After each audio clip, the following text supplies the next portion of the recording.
Live! Live! Yes! Live! Live! Okay. Well, I've still got 90 minutes. Perfect. On my, I've still got 90 minutes of time, so. But We um, appreciate you hanging in there. No problem. Thank goodness for that, we got it working. Okay. So just social media say like, hey, remember that link we gave you? No, this link. Okay. Good stuff. So, I've just checked the link for the page. I put it in the chat for the other thing that didn't work, and it's all working. I've just checked the link out. We're streaming. Good. Right. So, we can begin in earnest now.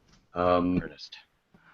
I suppose I'll introduce myself first. I'm Luke. I'm the public affairs lead for KSPtoMars. I'll kind of let everyone else introduce themselves. I suppose, Andy, if you'd like to start us off. Sure. I'm Andy Weir, and I wrote The Martian, and behind me is my cat Demi. I am the least educated person in this panel. okay, my name is Sven.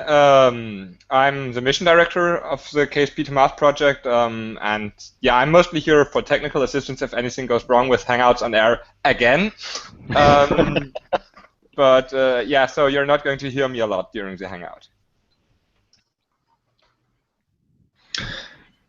I'm Pete, also known as Sob Story. I am the launch vehicle designer for the project. Build all the rockets. I'm Tom. I'm the transitional programmer for KSPtoMars. Okay, awesome.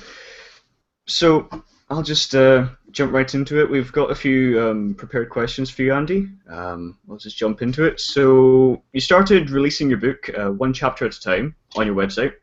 You then released it as an ebook, and then as an audiobook, and then as a hardcover. Do you think that kind of influenced the story in any way? Do you think releasing it in a more traditional format would have changed the story at all?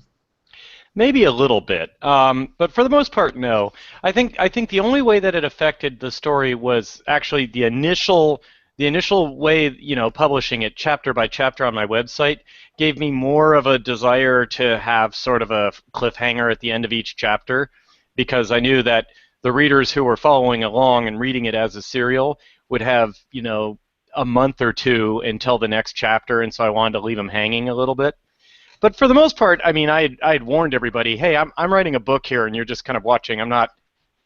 This is not like really supposed to be an episodic thing. I know you can really tell it in the chapters. I particularly like the bit where it's like, I've done it, it's going to be brilliant, it's all good, it's fixed, and then beginning of the next chapter is like, fuck, I'm going to die. It's particularly exciting. Next one up. To what extent were you researching Mars and space exploration, human space exploration, while writing your book? And did you kind of feel that scientific accuracy was paramount when you were writing, or did you feel like you could infuse it with a bit of science fiction to set the kind of atmosphere? Well, I did tons and tons of research for the book. It took me 3 years to write, and I would say I spent about half that time researching. Now, I didn't just it's not like I did a bunch of research and then I wrote the book. It was like I would research things as I needed them. Scientific accuracy was very important to me. I cared about it a lot. There are a couple of places where I made concessions for drama purposes, but really it's like two things. Everything else, and I'll get to them in a second, but everything else was based on real science as accurate as I could make it, because my readers are dorks like me, and they would know, they'd know, and so the two places where I conceded, where I said like, okay, I'm just going to cheat, is number one is the sandstorm at the beginning, because in reality a Martian sandstorm has very little inertia because the atmosphere of Mars is so thin that 150 kilometer an hour sandstorm would feel like a 1 kilometer an hour breeze on Earth. And so it just wouldn't do anything. It wouldn't damage anything. And I had a different beginning in mind. I had originally it was going to be an MAV engine test explosion that causes all the problems and the fuel leakage, so they have to launch with the remaining engine, and it causes all that. I had a plot sequence worked out that would basically leave them stranded, but it just wasn't as cool. And it's a man versus nature story. I wanted nature to get the first punch in. Then the other place that I was really hand wavy on was I just said like, oh, we have radiation shielding. We're done. But in reality, like, that's actually a huge problem in interplanetary travel, is the amount of radiation that they're exposed to, and the fact that radiation shielding is large and heavy, and there is no thin, light, flexible solution, at least not invented yet. So I gave them that technology. Like, they invented some sort of like awesome radiation shielding that just takes care of the problem. And it's set somewhat in the future as well, I assume. Yeah, it's set actually in 2035. Well, it starts in 2035. Okay. So I suppose in your research, in this kind of extensive research that you're doing, do you find anything really surprising or funny or interesting that you weren't expecting to find? Well, one thing that at one point in the book he's navigating on Mars with like a sextant and stuff, and he figures out he can figure out his latitude. He can figure out his latitude easily enough by sighting Deneb, which the star Deneb ends up being Mars's North Star because of Mars's axial tilt. So ours is Polaris and theirs is Deneb. But it just happens to be the thing that's on the line that, and then, so he could figure out his latitude from that, but his longitude is much harder, as 16th century explorers on Earth found. And so he would do it by making note of the exact time that Phobos rose or set. And Phobos goes around Mars very, very quickly, so it actually rises and sets a couple of times a day. And by doing that and having the advantage of extremely accurate clocks on his computers, he could calculate his longitude based on when Phobos rose and set. Now, while I was researching that, I found that like Phobos and Deimos both go around Mars in the predominant direction of our solar system, which is counterclockwise if viewed from above Earth's north pole. And so they're both going around Mars the same direction. Deimos is much further out. Phobos is extremely close to Mars. In fact, it's so close to Mars that within 100,000 years or so, which is very fast in planetary time, it's going to be too close and it's going to break up. It's going to get within its Roche limit and it's going to break up and be destroyed by Mars's gravity. But it's so close to Mars that it's whipping around faster than it's closer than the geostationary. It's so close to Mars that it goes around Mars faster than Mars rotates. And so because of that, if you're on Mars, Phobos and Deimos go opposite directions in the sky, because Mars is rotating under Deimos, but it's not keeping up with Phobos. So even though Phobos and Deimos are going the same direction around Mars, to you, an astronaut, Deimos goes east to west, and Phobos goes west to east. So I thought that was cool. No, yeah, that's really interesting, actually. It's awesome. So we're talking about the trip across and how he's using this to navigate. Do you think the trip itself is realistic? Like, would he really have been able to travel that far with the supplies that he had on hand? Well, I mean, I did all the math. The whole point was that was his biggest challenge, was traversing about 3,200 kilometers across the surface. I think the biggest thing I didn't do was he would have had a lot of natural obstacles that he needed to deal with. There would have been places where the terrain was very uncooperative, but it was also doesn't make for interesting storytelling. So I just kind of like went past it. I had considered a part where he needs to get past a canyon, and so he's like, well, there's just like this drop off and then it comes back, and he's like, well, how do I get the rover across that? And I looked and looked, but there really wasn't any canyon like that in the actual Mars maps that I could see. So I decided not to do it. Also, Mars doesn't have these really deep ravines like we have on Earth because it's been such a long time since it had liquid water to carve them that any deep ravines have been kind of like evened out by weather over the last, billion years or so since it had water. Hmm. Okay. So in the book, in The Martian, Watney is trying to grow his crop of potatoes. One of the things he has to do this is to kind of cultivate the Martian soil. But he has the big hurdle for him is the bacteria in the ground. Well, that's not in the ground. So he has to solve that problem. He does it his own way with, read the book and find out. That bit's pretty funny in the movie, actually. I can't wait to see it. Yeah.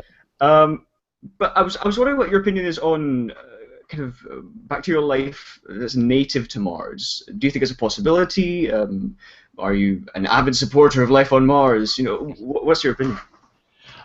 Well, this is always a sad question because I strongly suspect there is no native life on Mars at all.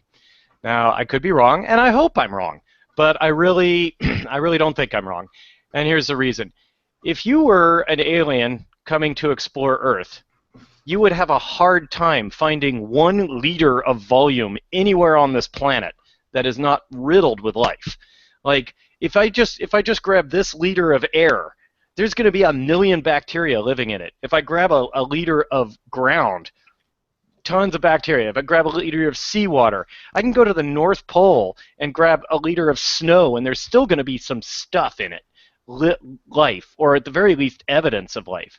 And on Mars, we've done that test many, many times with many, many probes, and we have found nothing, like absolutely nothing.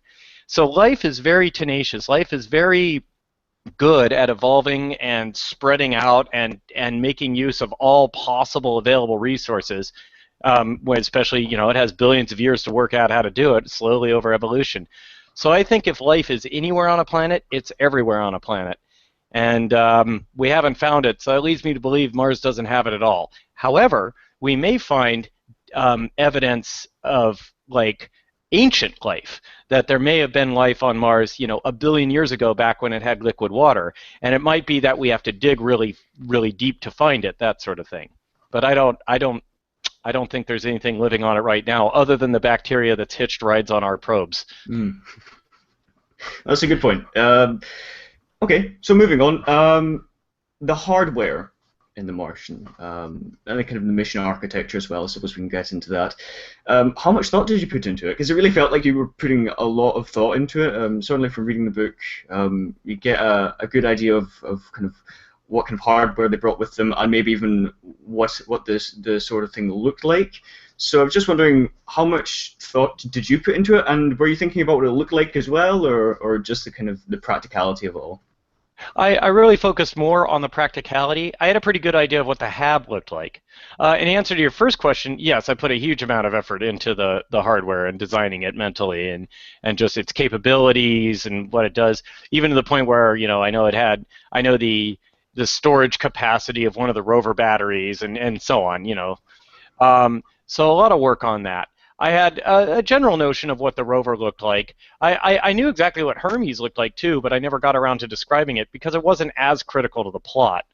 But yeah, the Hermes I had in mind looks nothing like the one in the movie, but the one in the movie looks way cooler, so it's much better. But yeah, I guess did I answer all the questions on that one? Yeah, more or less. Yeah. Okay, yeah. Okay, good enough.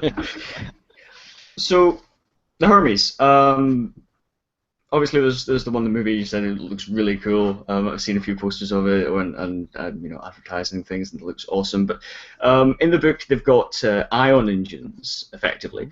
Why ion engines when like nuclear engines are traditionally what would be expected on an interplanetary ship? Well, they're powered by, they have Vasimir engines, and they're powered by a nuclear reactor, and so and then they just have like tanks of propellant, basically, argon. I don't know. That's just what I really do think that ion propulsion is the key to interplanetary travel. But obviously, that's just an opinion. I mean, I'm an enthusiast, not an expert. But from my point of view, it seems like just the sheer amount of reactant mass you need for that delta V to get to Mars, especially if you're going to carry something large enough to support humans for a long period of time. If you want to be able to have any, it comes down to abort options.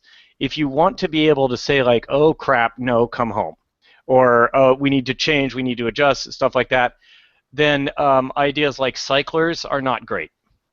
Um, so that's the main competing idea is cyclers. Well, I guess there's a third one where it's just brute force, right?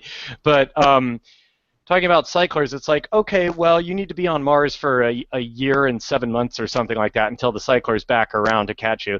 And I'm like, that gives you like no abort capability at all. So if there's a problem, you just die. But if you have a ship that's actually just parked in Martian orbit, you can abort and leave whenever you want. Mm. And so I think ion engines are the only solution to that. Okay, and definitely that gives you a lot more difficulty when you're trying to calculate the orbits for. I remember I Oh was. yeah. I think I remember hearing that you've said that you know the exact dates of like arrival and returning from Mars and Oh uh, yeah. Yeah, so I wrote software to help me calculate the orbital trajectories of Hermes, which I'm sure a bunch of KSP guys appreciate. Yeah. Um, basically, I wanted that to be accurate. I worked out the physics of Hermes and how much acceleration it has. It gets about 2 millimeters per second of acceleration. That's it. Um, but it can do it constantly. hmm. So of course, the math to calculate orbital trajectories with a constantly accelerating vessel is like, I was about 10 integrals in when I gave up on it. And so I changed to just doing it through simulation. And so I wrote software that would help me do it. And you can find that online. You can find videos of it online. But it required me to choose a launch window because, of course, I need to know, okay, well, okay, what is the position of Earth and Mars at the start of this adventure? And then, so I had to choose a launch window, and I had the added complication that I had to choose a launch window that would, for plot reasons, that would have their 31-day mission have Thanksgiving during it. So it's like late November. They had to be on Mars in late November. And so I did all that, and I figured out the trajectories and everything like that, and found the launch window I wanted, which turned out to be July 7th, 2035. Also, so um, for the mission architecture, could you just explain a wee more about that? How did you come up with effectively how you were going to launch it and which modules you were sending and when? How did you decide that? Well, that's actually where the book idea came from. Was I was sitting around designing a manned Mars mission in my head, like, okay, how could we do this? How this, that, and the other thing. Um, but largely, it's based it's heavily based on Zubrin's Mars Direct, right? But updated for a more modern era. So Mars Direct was made during an era when ion engines were just theoretical, and so it envisioned these huge, gigantic mega thrusters to like put it on a Hohmann transfer ellipse, and then you strand the astronauts there for a year and 7 months until the next Hohmann transfer ellipse, and so on. And for mine, I said like, well, if you do it with ion engines, then you get all these other advantages.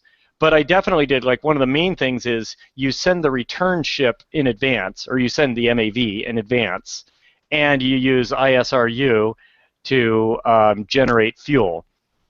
Um, so I did all that. One thing Mars Direct does that I never thought was a good idea was their idea is that the entire return ship is on Mars. Like, you take one ship to get to Mars, and then you take the MAV you take all the way home to Earth, right? So it would need to be huge, and you need to lift all that off of the surface of Mars. I'm not buying that.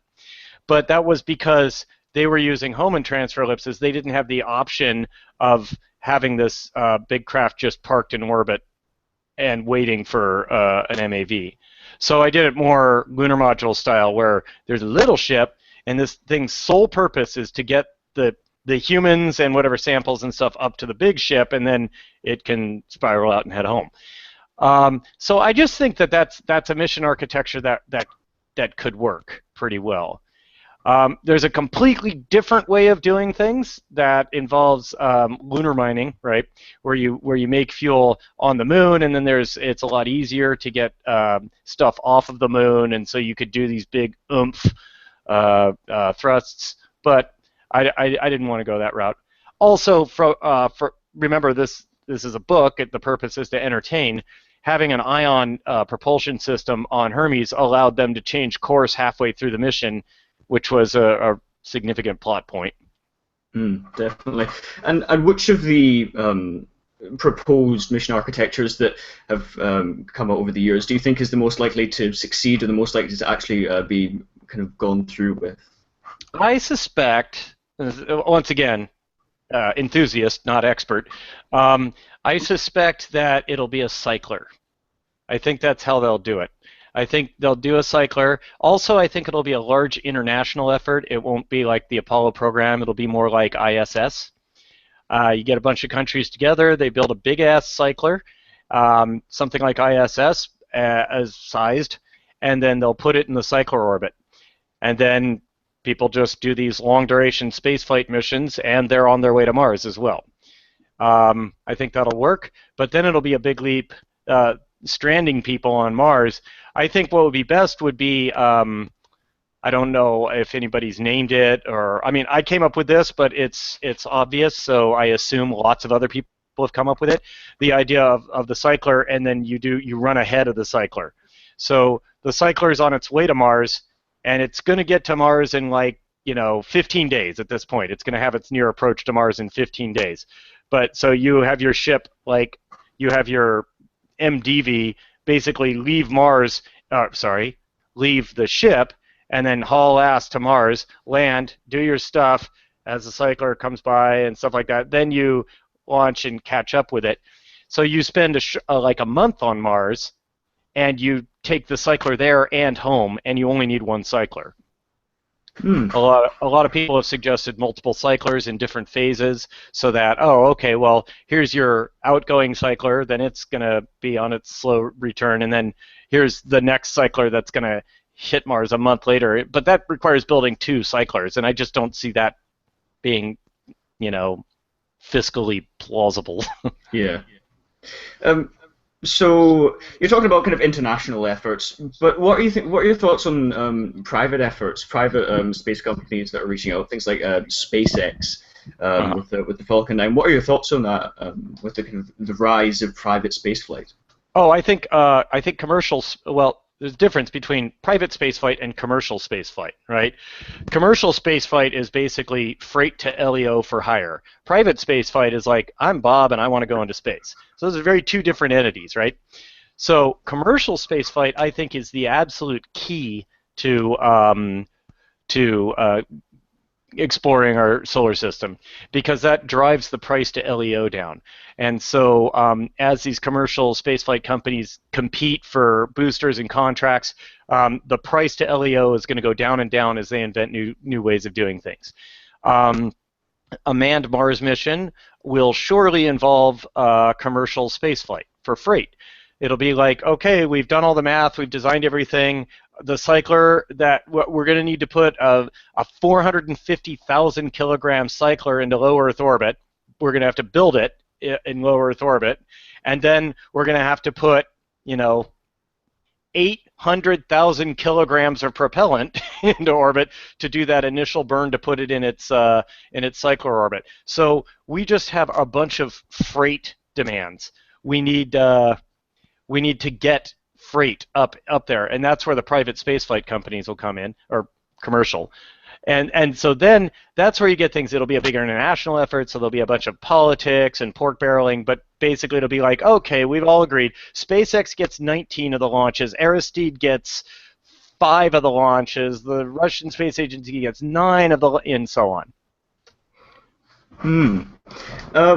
So I'm we've got a few questions from the audience, but we'll get to them in just a minute once we've gone through our pre-prepared questions. So, what are your thoughts on current funding and the kind of the spending of current funding on long duration human spaceflight?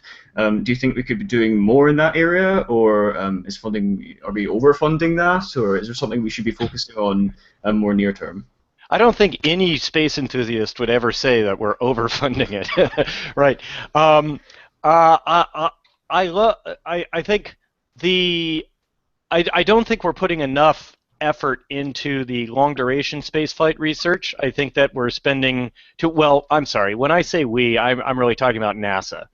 You know, ESA and the Russians are doing their thing, and I just am not educated enough on what they're up to have a valid opinion. But as for NASA, I feel, well, and I'm on record on this, and I don't want to insult anybody, but I feel like SLS is sort of a waste. It's a huge project that's consuming massive amounts of money, but if you want to put freight into orbit, that's what the commercial program is for, and for inventing that. And not only that, but the Russians already have like heavy lift launch vehicles. They're decades ahead of us in that technology. So why reinvent it? Why not just say, hey, Russians, if you'd be so kind, could you please, you know, invent a bigger one or something? But it seems like sinking. I think the budget is it's like $20 billion to develop, and then another $20 billion for various launches. And I'm like, I would rather they put that toward working on a new station, which is what I want. Is I think we've done about as much as we can do on ISS. We're learning a lot, but the main thing we're learning from ISS, in my opinion, and here's another one of those things where I'm an opinionated pain in the butt, right? So I've got my opinions. I don't think it is worth trying to solve the problems of long duration weightlessness. I think instead we should be solving the problems of artificial gravity. So we shouldn't be working on, exercise regimens for astronauts. No, they all get macular degeneration, they get permanent vision loss, they get all sorts of problems that can't be solved by running on a treadmill. Instead, we should be working on making a station that spins. I mean, and then it's just like, boom, all those problems are solved. And do you really imagine that we're going to be able to send astronauts to Mars? So do you imagine they're going to be able to spend months and months and months in zero G and then land on Mars and then be hopping around and being effective? No, they're just going to be, they have to bring them out of the Soyuz capsules and put them in launch chairs because they can't move after a long duration ISS. So I'm just not buying it. So I think the next space station that we design, the successor to ISS, needs to rotate to provide artificial gravity, and that'll create a whole bunch of engineering challenges, and they need to start working on that. And final question. This is a tricky one, a bit of a mean question actually. So I'll read it out and I'll let you have your response to it. Is Mars worth it? Wouldn't it be better to focus on colonizing the moon? Wouldn't landing humans cause irreparable damage to Mars's biosphere? Now, I mean, we discussed that we think it might not have any life in it, but you know, if in the possibility that it does, would it damage the biosphere? And do you think the pursuit of Mars-capable vehicles would result in hardware like Apollo that's scrapped after its job is done and doesn't contribute to long-term goals, versus the alternative NASA proposals in the 60s for things like LEO colonization that we're only finally realizing with the ISS? Okay, so to answer those one at a time. So let me tell you what my dream is, or my objective, what I believe that our goal should be, is to have a permanent, self-sufficient human population somewhere other than Earth.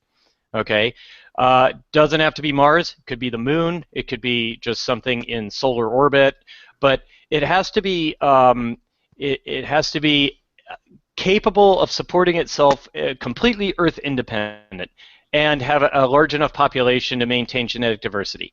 And the reason is because once we do that, our odds of extinction fall to basically zero. As long as we're all on one planet, our odds of extinction are very, very low, but not low enough for my tastes. So with that in mind, then the next part of it is Mars worth it?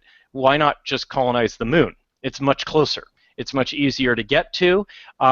It makes it easier to ramp up a colony because Earth is right there, so you can get supplies and fix whatever. You can go back and forth. You can have regular trade and stuff like that. So why Mars? What's so special about Mars? Well, I'm not sure that Mars is the right answer. The moon might be the best answer. The one thing is, though, if you're talking about making use of local resources, Mars is better. So it's tough. It's a tough call because on the one hand, the moon is very close, but on the other hand, Mars has so much more stuff that we need. It has a effectively infinite supply of carbon dioxide and water, which are just super handy if you're making a colony. and the moon has neither. I mean, I know people are like, oh, there's water on the moon. There isn't much water on the moon. I mean, it's just, in fact, water on the moon, even worse, is like is basically a non-renewable resource. There isn't that much of it. It's like oil on Earth. It's like stuff that got left over by a fluke because, oh, here's a spot the sunlight never hit. And so I don't believe there's useful amounts of water on the moon, and there's no carbon. There's basically insufficient carbon. So you'd need to ship all that stuff there. Whereas meanwhile on Mars, if you can build your pressure vessel, you have as much water as you want trapped in the soil. Thank you, Curiosity. Curiosity has discovered there's about 35 liters of water for every cubic meter of Martian soil. It's huge. So as much water as you want, as much carbon dioxide from the atmosphere as you want, and that's it. That's shown. And there's nitrogen. There's also nitrogen trapped in the soil. There's tons of nitrogen. So CHON, those are all the things that we need to live. And so it's a lot easier to make use of the local resources. So farther trip, but once you do colonize Mars, it'll be easier for that colony to expand and be self-sufficient. Now, and answer to your final question, well, how does that affect the biosphere of Mars itself? As I said earlier, I don't believe Mars has its own biosphere, and so I don't think there's anything there to protect. But even if it did, let's say for the sake of argument that there were life on Mars, it's not like it's going to go extinct. Just because we're there. I mean, life on Earth, this happens all the time. So we'd be an invasive species. Our bacteria would be an invasive species. It could be a problem. But for the most part, Earth life can't live on Mars. It has a really tough time. I mean, maybe tardigrades might be able to wander around a little bit, but I think Mars life would have a huge advantage over Earth life when it comes to invasive species. So I know there's the whole planetary protection movement and stuff, but I don't buy into that. I've never really seen its value. Well, I mean, that's all the questions we have prepared. I suppose we'll have a look through the chat and look for some questions from the guys that are watching. In the meantime, do the rest of you guys want to kind of begin a discussion on just generally Mars colonization, terraforming Mars, and just that sort of thing, kind of maybe linking it in with the Martian and some of the things that are going on there then?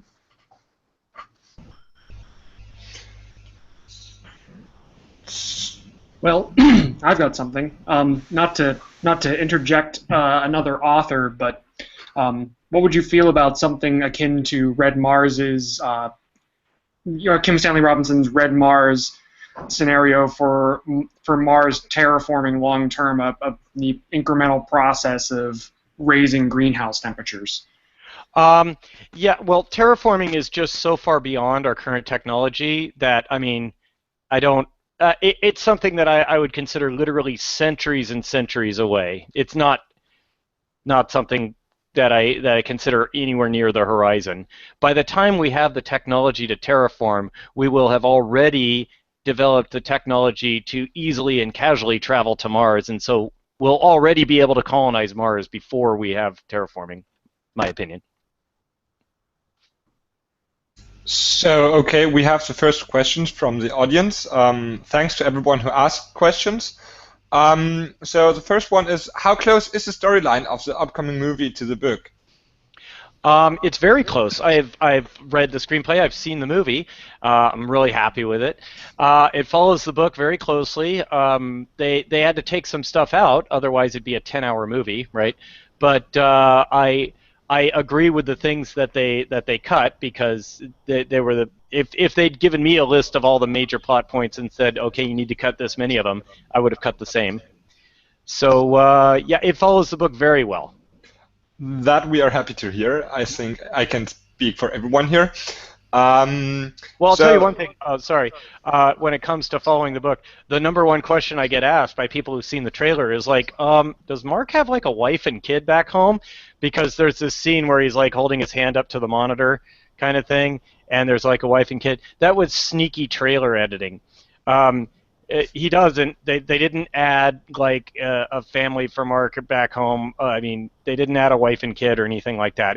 That's actually Martinez's family and Martinez's hand. It's just sneaky editing. Oh. So yeah, the second question is if whether you would will write another hard sci-fi book like this one, so a science fiction book where you make sure you have most facts straight. Absolutely. I'm always going to want to be as physically accurate as possible, but the main goal is first and foremost to make an interesting story. I'm working on my next book now. It's less scientifically accurate. It has aliens and faster than light travel and stuff like that. But I created a tiny kernel of made-up physics that allows faster than light travel that isn't in conflict with any other physics. And so I'm like, okay, it takes advantage of this, but that's it. So that's the one you're publishing in chapters on your website at the moment, or? No, I've already got a contract on this one, so I'm just writing it, a traditional print publishing deal. Okay. Third question is KSP related, actually. On the Kerbal Space Program subreddit, there currently is a discussion for making a competition to emulate the Martian plot as accurately as possible. And first of all, the question is if you have heard of it, and second of all, is if you would like to, if you were to be asked, be a judge in this competition. Well, this is the first I've heard of it, and I would have to say no to being a judge. I just don't have time to do anything outside of my current commitments. Yeah. I'm just curious to see the end result, though. Yeah, I've actually, if you look in our internal chat, you will be able to see a link to this Reddit. And the last question I could find in the audience, which is a question I had myself as well. You mentioned the simulation software you used, and said that we could see videos of it on YouTube. I found a video.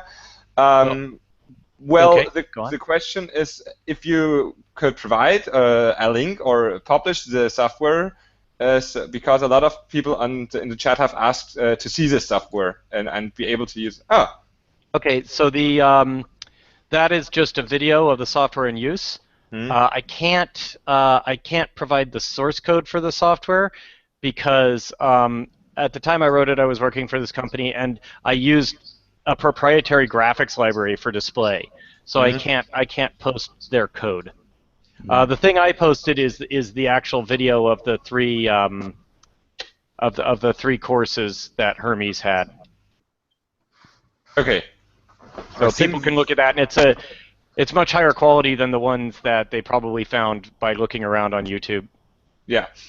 I think that's all the questions I could find on the YouTube chat. I will look through it once more, but I'll give the word to Luke while I'm doing that. Okay, awesome. Well, I mean, we're just going to, I suppose, begin to wrap things up here, seeing we've got through all our questions. So, first of all, thank you for coming and talking to us. It's been brilliant, talking to you, learning about the Martian and your thoughts on space travel. I'd also like to thank all the guys that have asked questions. So I'll just list off some Reddit usernames here. So Senoecto Gamat and T Harvey and Faraway Hotel, and I'm gonna say Spud Racer, but it's not spelt that way. So I'll just say that. One slightly light-hearted question that I got off Twitter, right? What is your favorite disco artist? Probably the Bee Gees. I mean, Staying Alive, Night Fever. I mean, there's a lot of pretty solid disco coming out of them. I like that. Although one of my favorite disco songs of all time is "I Will Survive," so that's by Gloria Gaynor. Ooh, Donna Summer. Yeah, there's a lot of good disco. I am actually a disco fan. My friends give me a lot of crap for that. So, was By there the a way, reason? I'd be remiss. Sorry, I'd be remiss if I didn't mention that. I went through your website and I really like I really like the whole concept behind KSP to Mars, and I was wondering, how are you guys going to do it? You saw my mission architecture. What's yours? Or have you decided? You've Yes. turned the tables. Yes, we have decided. This is probably mostly in my domain. So yeah, we're planning on launching multiple vehicles to low Earth orbit and assemble an orbiter in orbit, which we'll then send to Mars. How do you get there? Big Nervous, propulsion? nervous. So nuclear engines. Nukes. Okay. And before that, in the launch or in the transfer window before that, we'll launch some stuff that's already around orbit when we arrive with the humans or Kerbals. With the Kerbals, yes. Yeah. And then we're going to do a little under 500-day mission on Mars until the next transfer window back home. And then we're going to ascend to the orbiter, which stays in orbit around Mars, and then just fly back, basically. So Okay. So how do you do like Mars insertion? Are you going to aerobrake or? we're going to do a powered landing. No, Mars. I'm sorry. I'm sorry. I mean the transfer vehicle into parking orbit. That's we're trying to avoid aerobraking because our vehicle is going to be fragile. Yeah, that's a big challenge.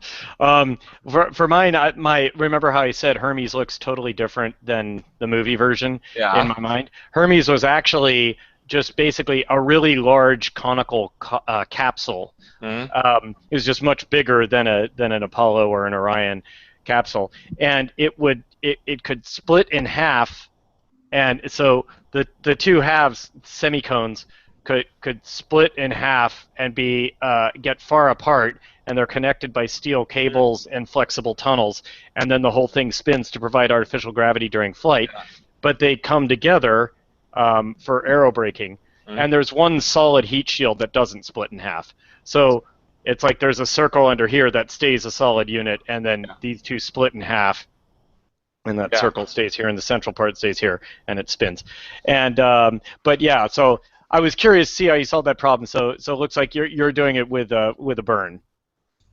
Yeah, we're doing that. Much more of a, much closer to the original NASA Constellation design reference missions than anything else. Okay. So I suppose we'll wrap it up there. Thanks again to Andy. Thanks to the people who have sent in questions. Thanks to the chat who have been active with questions and discussion. Thanks to everyone here that's managed to come along and kind of be involved in the discussion. I think that's us. So we will sign off now. A version of this will be put up on our YouTube channel, so you can check that out.